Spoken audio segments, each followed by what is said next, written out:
Une palmeraie à perte de vue, propriétaire exclusif et reconnu, Soka Palm.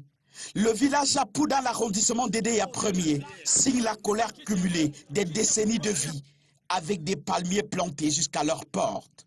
Cris de paysans dépourvus d'espace de survie. Nous sommes au village, on n'a pas là où bûcher le bois. Nous avons besoin des espaces pour cultiver. On a besoin des espaces pour laisser du terrain à nos enfants pour construire. À côté, le village subit tous les problèmes environnementaux conséquents à l'activité de l'entreprise là. Les mouches là, moi je les mange, hein. Alors quand ils sont dans un verre, je les enlève, je bois. Oui, on ne peut pas faire autrement. Les odeurs qui se dégagent des usines, je les respire ici. Le poisson qui est parti, les gibiers qui sont partis. Une manifestation pour se faire entendre avec leur chef en première ligne. Prétexte trouvé, ce processus de renouvellement de plans engagés tout près. C'est cette opération d'abattage et de replanting des palmiers, juste aux alentours des maisons d'habitation qui constituent la véritable pomme de discorde entre Soka Palm et les populations. Le blocus mené là n'est pas du goût de Soka Palm. La société présente son titre foncier numéro 184 pour justifier l'occupation de cette terre. Elle aurait préféré une demande conciliante des populations plutôt qu'une exigence appuyée de troubles.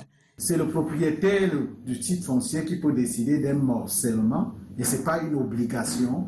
Ce n'est pas le tiers qui doit obliger au propriétaire du titre foncier de lui céder quelque espace que ce soit. Les autorités administratives locales, face à la situation qui déborde, rougissent. Ces mouvements de troubles à l'ordre public étaient organisés par ce chef. C'est lui qui manipulait les populations. Pourtant, il sait qu'il y a un cadre tripartite créé pour poser ce genre de problème qui peut être légitime.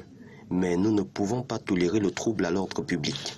Après un échange de correspondance, dont une demande d'explication, le chef est placé en garde à vue sur décision du préfet d'Esséan. C'est un chef insubordonné, irrespectueux et méprisant vis-à-vis de l'institution que nous représentons. C'est sa récidive à ces manquements graves qui nous ont permis de prendre la mesure d'une garde à vue administrative. La garde à vue crée un tollé dans la contrée. Les activités de Soka Palm bloquées. Le véhicule du directeur des plantations, venu s'enquérir de la situation, est immobilisé. Et un des manifestants aurait été heurté par celui-ci. Il a pris la marche arrière, il a fait son manœuvre là-bas. Il a donc foncé maintenant vers la population. Alors moi étant un peu plus avancé, je me suis retrouvé face à la voiture et il est monté sur moi. La société, par un communiqué, dément ces allégations. Face à ces informations mensongères, nous tenons à porter un démenti formel.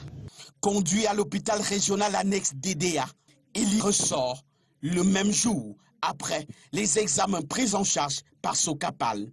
Le chef, après 2 jours de détention, va adresser une lettre d'excuse au préfet.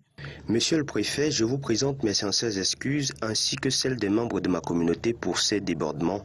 Document référentiel de sa libération. Le problème de terre reste pendant.